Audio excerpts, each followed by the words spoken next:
तो जय हिंद दोस्तों। इस समय संसद सत्र चल रहा है, मानसून सत्र चल रहा है और इस मानसून सत्र पे जहां सिंदूर ऑपरेशन को लेकर बवाल खड़ा किया गया, तो वही दूसरी तरफ विपक्ष द्वारा एसआईआर को लेकर जमकर हंगामा काटा गया। ऑपरेशन सिंदूर पर चर्चा से पहले विपक्ष चाहता था कि एसआईआर पर चर्चा हो। इसको लेकर लगातार केंद्र एवं विपक्ष में ही नोकझोंक भी देखने को मिली। जब लोकसभा अध्यक्ष ने साफ कर दिया और संसदीय केंद्र मंत्री किरण रिजिजू ने भी कहा कि जब बैठक हुई थी सहमति के साथ में, विपक्ष के साथ में, तो इस पर कोई चर्चा नहीं हुई, मसौदा पूरा तैयार था। तो आखिर विपक्ष अब एसआईआर पर चर्चा क्यों चाहता है, क्यों संसद के कार्य में बाधा डाल रहा है। और इस संसदीय सत्र में कई महत्वपूर्ण बिल पेश होने हैं, बावजूद इसके विपक्ष लगातार हंगामा करता हुआ दिखाई दे रहा है। एसआईआर, आखिर ऐसा बवाल एसआईआर पर क्यों हो रहा है? आखिर जब भी बिहार में विधानसभा या लोकसभा चुनाव की डुगडुगी बजती है तो क्यों बवाल मचता है, क्यों विपक्ष एकजुट होकर हंगामा खड़ा करता हुआ दिखाई देता है। आखिर शांतिपूर्वक चुनाव बिहार में संपन्न क्यों नहीं होते, आखिर क्या कारण है, वो बात अलग है। लेकिन जब भारत निर्वाचन आयोग ने पुनरीक्षण कार्य के लिए, पुनरीक्षण मतदाता सूची के लिए निर्णय लिया और वहां पर पुनरीक्षण कार्य किया गया और जो सामने निकल कर आया मित्रों, हतप्रभ करने वाला, चौंकाने वाला। मैं ऐसा इसलिए कह रहा हूं क्योंकि जो आंकड़े सामने भारत निर्वाचन आयोग और बिहार निर्वाचन आयोग ने पेश किए हैं वो दंग और हैरान करने वाले। उसमें 60 लाख, मैं बहुत बड़ी एक संख्या बता रहा हूं, 60 लाख, जी हां 60 लाख ऐसे मतदाता हैं जिनके नाम पुनरीक्षण कार्य में काटे गए हैं यानी हटाए गए हैं। और इसमें करीब 30 लाख ऐसे लोग थे जो निपट चुके थे, यानी कि उनकी मृत्यु हो चुकी थी। बावजूद इसके विपक्ष और पिछले जितने भी चुनाव हुए हैं उन सब में ये सभी जो मृत्यु हो चुकी है जिनकी, ऊपर से आते थे, बटन दबाकर या मोहर लगाकर चले जाते थे। ये पिछले कई वर्षों से चला आ रहा है और यही कारण है विपक्ष हंगामा करता हुआ दिखाई दे रहा है। आखिर बवाल क्यों? क्या यह महत्वपूर्ण नहीं कि देश की सुरक्षा को लेकर विपक्ष इतना क्यों कहर बरपा रहा है? क्योंकि सुरक्षा से जुड़ा हुआ मामला। जी हाँ, सुरक्षा से जुड़ा हुआ इसलिए है क्योंकि मतदाता सूची के अंदर जिन लोगों के नाम काटे गए वो विदेशी नागरिक, बांग्लादेशी, पाकिस्तानी, अफगानिस्तानी, नेपाली। आप सोचिए, आप देश की सुरक्षा के साथ में सीधे सीधे खिलवाड़ किया जा रहा था और इस सुरक्षा पर चर्चा करने की जगह विपक्ष हंगामा करता हुआ दिखाई दे रहा है। टीएन शेषन, आपको नाम याद होगा, वही टीएन शेषन जिससे आज हम भारत निर्वाचन आयोग को जानते हैं। टीएन शेषन के बाद ही लोगों को पता पड़ा कि निर्वाचन आयोग क्या होता है, आखिर कौन है भारत निर्वाचन आयोग और क्या होता है। टीएन शेषन ने ही इसकी ताकत का एहसास कराया और आज उसी भारत निर्वाचन आयोग की ताकत में 60 लाख लोगों के मतदाता सूची से नाम हटा दिए गए जो देश की सुरक्षा के लिए कहीं ना कहीं एक बड़ा खतरा बनते हुए दिखाई दे रहे हैं। यही कारण है कि बिहार में जितने भी लोग हैं, विपक्षी लोग हैं, वो लोकसभा में इस पर चर्चा चाहते हैं। उनको भारत निर्वाचन आयोग को गुलदस्ता भेंट करना चाहिए था। उन्हें भारत निर्वाचन आयोग और बिहार निर्वाचन आयोग की प्रशंसा करनी चाहिए थी, लेकिन प्रशंसा और गुलदस्ता भेंट करने की जगह विपक्ष, राहुल गांधी और तमाम, मैं किसी एक पार्टी की बात नहीं कर रहा, मैं सभी के सभी पार्टी,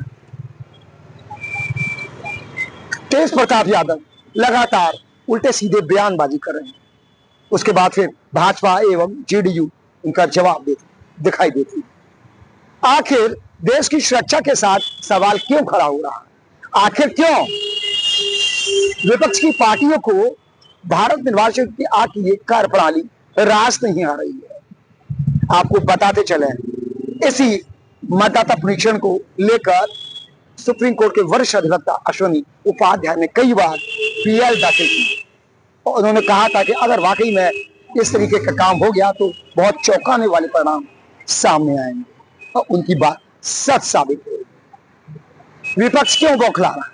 इसका सिर्फ सीधा सा कारण जो उनके मतदाता हैं, जो विदेशी ताकतों कहीं ना कहीं इसमें शामिल होती हुई दिखाई दे रहे हैं। जब विदेशी नागरिक भारत के नागरिक हो जाएंगे तो आखिर देश की सुरक्षा पर आंच तो मित्रों आनी ही है। आखिर सवाल एक वोट का है, सवाल सत्ता प्राप्त करने का है, सवाल सत्ता की कुर्सी पर बैठने की चाहत है और इसी चाहत में कहीं ना कहीं विपक्ष देश के सुरक्षा को लेकर तवज्जो नहीं दे रहा। मुझे लगता है पूरे विपक्ष को इस बात पर एक बार मंथन करना चाहिए, एक बार चर्चा करनी चाहिए, एक बार बेहतर तरीके से एक अच्छे माहौल के अंदर इस पर चर्चा की जा सकती है। लेकिन देश की जनता की गाड़ी कमाई जो टैक्स के रूप में आम आदमी देता है, आखिर उस पैसे का दुरुपयोग क्यों हो रहा है? संसद में करोड़ों रुपया बर्बाद होता है एक दिन का और उस संसद के दौरान, उस संसद सदन के दौरान विपक्ष हंगामा बरपाता है। तो ऐसे में जो वैधानिक कार्रवाई है वो बाधित होती है। मजबूर होकर जो भी लोकसभा पीठ पर बैठता है उसको रद्द करना पड़ता है संसदीय कार्रवाई, और ये ऐसा कई सालों से होता है, चाहे भाजपा केंद्र में हो या विपक्ष में। आखिर जनता की गाड़ी कमाई पर ये लोग यूं ही छाती पर मुंह कब तक चलते रहेंगे, ये समय बताएगा। फिलहाल एसआईआर के मुद्दे को लेकर केंद्रीय राज्य मंत्री प्रोफेसर एसपी सिंह बघेल ने तेज प्रताप जो जनता दल के लालटेन से आते हैं, बिहारी बाबू हैं, पूर्व मुख्यमंत्री के पुत्र हैं, तो वही राहुल गांधी एवं सपा प्रमुख अखिलेश यादव पर भी तीखा हमला किया। मुझे लगता है आपको निश्चित सुनना चाहिए, जानना चाहिए कि केंद्रीय राज्य मंत्री आखिर राहुल गांधी और तेज प्रताप यादव क्या टिप्पणी की है और क्यों ऐसी तीखी टिप्पणी की है, क्यों सुरक्षा ताक पर रखने की बात विपक्ष के नेताओं पर कही। तो जानिए मेरे साथ।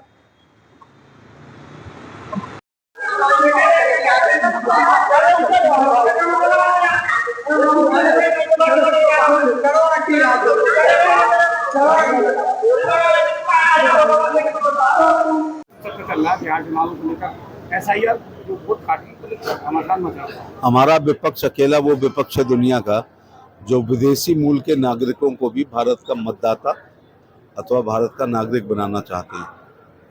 60 लाख लोग फर्जी पाए गए, 30-40 लाख लोग जो मर गए हैं उनके नाम है। चुनाव आयोग एक स्वतंत्र एवं निष्पक्ष संस्था है। कोई भी अक्सर चुनाव आयोग ने अपनी शक्तियों का प्रयोग नहीं किया। टीएन सेशन के आने पर पता चला कि इस देश में एक आयोग भी है जिसका काम लोकतंत्र की रक्षा करना है।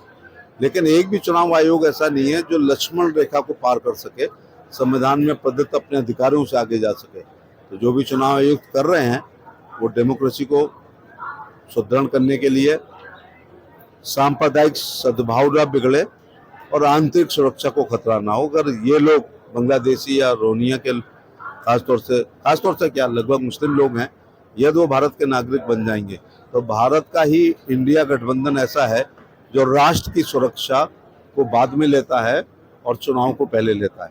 Bharatiya Janata party nation first, party second और इंडिविजुअल थर्ड पर महत्व देती है।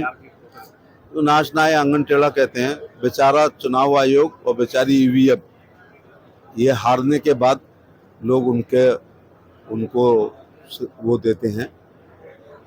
इसी कांग्रेस ने अभी देश में, मुझे लग रहा है मैं 2 इलेक्शन लड़ाऊं शुरू में बैलेट पेपर से, उसके बाद सभी चुनाव हम मशीन से लड़े। कांग्रेस ने 2004 और 9 की सरकार ईवीएम से और आयोग के गाइडेंस में बनाई। अखिलेश यादव ने और उनके पिताजी ने 3 बार पूर्ण बहुमत की सरकार ईवीएम से बनाई। मायावती जी ने 7 से 12 बहुमत की सरकार ईवीएम से बनाई। आम आदमी पार्टी ने बहुमत की सरकार दिल्ली और पंजाब में ईवीएम से बनाई। डीएमके एआईडीएमके ने तमिलनाडु में ईवीएम से सरकार बनाई। तृणमूल कांग्रेस कई बार से बंगाल में ईवीएम से बना रही है। नवीन पटनायक साहब ने इस बार छोड़ के उड़ीसा में बीजू जनता दल ने ईवीएम से बनाई। लगभग सभी साइजेबल क्षेत्रीय दलों ने और राष्ट्रीय पार्टियों ने ईवीएम से सरकार बनाई है। ये जनता के जनमत का अपमान है, जो हारने के बाद ईवीएम पर और चुनाव आयोग पर अपना गुस्सा निकालते हैं।